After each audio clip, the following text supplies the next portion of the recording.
Hey everybody, look where it is. Infinite regression. Some of you remember this place, others of you don't. Anyway, I used to start every video with this place. But here's just a quick thing. So this week, I had these videos made. They were sitting in my folder, done, 100% done. But I forgot to upload them because this week I have grades due for a grading period. Look at the time. This is 1:31 in the morning. I have work tomorrow.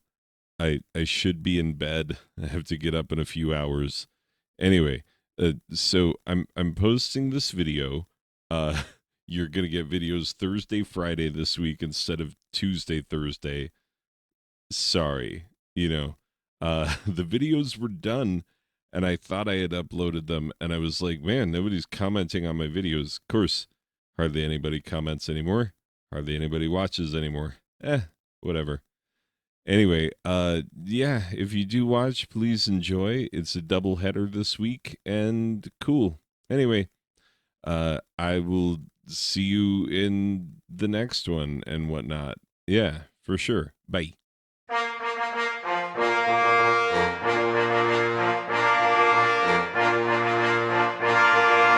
Bruh, bruh, bruh, bruh. It's rubbish attempt at creating effectual acronym Tuesday. Everybody. So, yes, welcome. It is another Steam Game Tuesday. And on this day of days, we're actually going to do a double header for the first time ever. We're going to review two games in one video. Interesting thing, I did not know before I started that both of these games are from the same developer. I just wanted to combine them because they are both, like, there's not too much to say about either of them.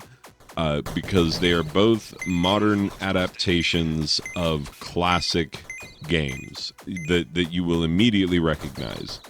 The first of these is Star Path. Oh, Super Star Path. Excuse me. Released in 2015 by DYA Games. And yeah, interestingly, both of these games at time of recording are on sale. So maybe you can pick one of these up if the fancy strikes you and if it seems like the sort of thing you would like. Super Star Path matches a sort of match 3 puzzler with a retro styled space shooter. Think something like Galaxian or the vertical scrolling bits in Zaxxon come to mind. Anyway, regardless, retro style vertical shooter meets match 3. So that's what you get. As you enter each level, which is a differently colored planet on your map in this game, you are greeted with just a barrage of Galaga or Galaxian. I prefer Galaxian. It's what I was raised on. Galaxian-styled enemies. And, it's not just a matter of shooting right through them because the game brings in that puzzling element. So, when you shoot just one enemy of a given color, it'll die just like you'd expect, and it will leave a little crystal behind. Or gem or something. Anyway, so you pick up the little gem and you move along your way, and you're trying to find a path through. Now, very often you will find that there are multiple enemies of the same color stacked together. If you shoot one of those enemies, all of the enemies touching it will die. But the enemy that you shot will crystallize, and it will become a permanent roadblock in your way, and you will not be able to get around it, or you will not be able to shoot through it, very importantly. So you will see me in the gameplay footage. You'll see me take some deaths because I accidentally crystallized myself behind a wall, essentially, and I just had to wait for the screen to scroll, and then I died. So, yeah, that's how that works. So, and it does randomize between levels, so it's not just a matter of memorizing a pathway through. There are a number of upgrades that you can pick up. There are multiple ship unlockables, and the currency is the little gems that you pick up when you kill enemies. There are also 3 emeralds per level, and those emeralds allow you to do upgrades, like specific upgrades to shields and ship speed and damage. Those 3 things specifically, and those 3 things only. Each ship will have its own little quirks. There are ones that are, take no damage from bullets, but will take massive damage from hitting obstacles. There are some which have a nice front shield, but once that's gone, they die easily. Everything has an upside and a downside in each of these ships that you can unlock. And, unlocking a ship is a matter of making it all the way through a level and then defeating the boss on the other side. And the one massive downside to all of this is that it's one-hit kill for you. The enemies, you'll shoot them many, many times. They vastly outpower you. It is hopeless. You should probably just give up. Because you are massively outgunned, massively outmanned, and they don't even have to move. You are outmaneuvered, and they don't even maneuver.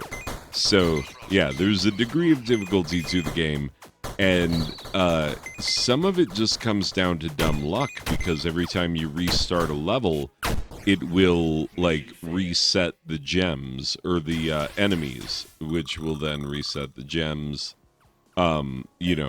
Because you have to shoot specifically the black ones to get the emeralds, to get the upgrades that you need in order to make it through, because you really do have to upgrade your ship every time. Otherwise, you ain't making it through the level. That's just plain and simple. That's how it is. Anyway, that's kind of the deal with this game. All kinds of enemies and hazards as the levels progress, but that one-hit kill thing where, you get hit by one small thing, all the bosses are bullet hell. And so it's really easy to take a hit, and if you take a hit at the boss, you don't restart at the boss. You restart on the level. It's super annoying. It is so frustrating. And you will feel that some of those deaths are cheap, and you know how I feel about taking cheap deaths. It's the same way you feel about taking cheap deaths. Nobody likes it.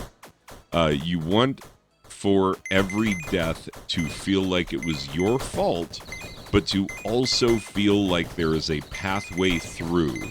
That if you had just done a little better and it's clear what that means, then you would have won. That's what you want out of every game that you play. You want every death to be instructive and every death to get you closer to the goal. This does not feel like that. There's just some cheap deaths, and that's kind of rough. Anyway, so I awarded a 6.5 out of 10s, yes, 6.5 out of 10 moons charging up some crystals. The next game is one that I've actually reviewed before, because I used to review Switch games. Don't worry, you're not missing anything. You can go look at my Switch game reviews. They're for all Switch store games. They're digital games. They are not physical games. I have never reviewed any of my Switch physical games. Maybe I should, but it's so much work. It's so much work getting capture cards set up and whatnot, and this is a real pain in the butt. Anyway, not gonna do it, not anytime soon. Sorry, apologies.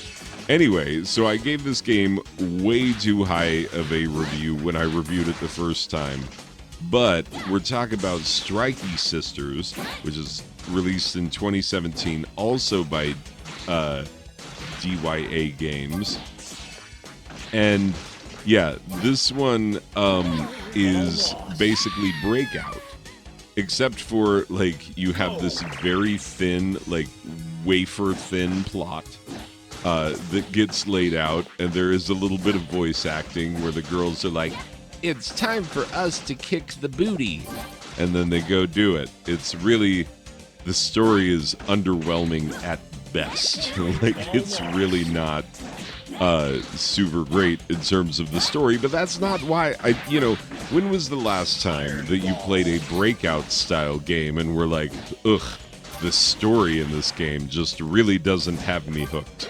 because most of them don't have a freaking story.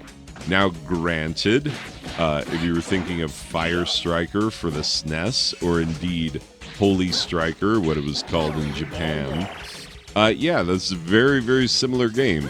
So similar, in fact, that you might prefer that one. Neither here nor there. That's your own business. I'm not here to review Fire Striker. I'm just here to tell you that it's an extremely similar game. So, the whole thing here, you and your sister, you're playing Breakout, but you're hitting the ball with your swords. And you do this, and you can also hit enemies if they come too close. There's only so far that you can go forward and back in the level. It's not very far at all. And side to side, obviously, plenty. So you need to keep your eye on the ball, whatever the ball is doing, and also kill enemies as best as you can, because they will wreck your day by shooting like little tar bits that are going to slow you down. So if you ever need to go side to side, you get stuck in the little tar, it's going to wreck your day. So yeah, you got to really watch what's happening, really watch your environment. There's a lot going on. It's a lot more than just a simple breakout game, and indeed a lot more than just a Fire Striker clone, because it's not a clone. It has striking similarities. Oh, you're welcome. Yeah, pun intended. But regardless, in spite of its striking similarities, again, hilarious. The thing is, it is really its own thing. And it is balanced as a game in a completely different way. It just, you can immediately tell that, if you were to play Fire Striker in this back-to-back, you'd be like, oh, similar, not the same. Not plagiarism, inspiration. So yeah, that do be what the deal is. And so, yeah, the controls are tight. They're just the right amount of, forgiving enough. Like, sometimes you'll be like, oh, is that ball past me? And you'll still hit it. And you're like, yes, thank you. And then at other times, it's difficult because you have to go all the way from the right side to the left side or vice versa. You hit that tar section and you're like, oh, God, the ball sails right past you, But in every case, you understand why you died. It's not cheap. It will be your fault in some way. And indeed, every single one of my deaths was absolutely my fault. I take full responsibility. The shame of my family is upon me and upon me alone. Anyway, so yeah.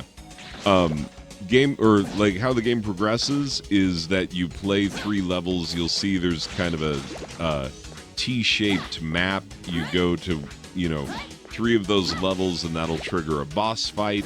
You beat the boss, which, sorry, I was never good enough to get you boss fight footage. I have gotten boss fight footage on my Switch. I don't know why. I'm actually much better at this game on my Switch than I am on my PC. I don't know. Just take that for what it is. It's true. I don't know what it means.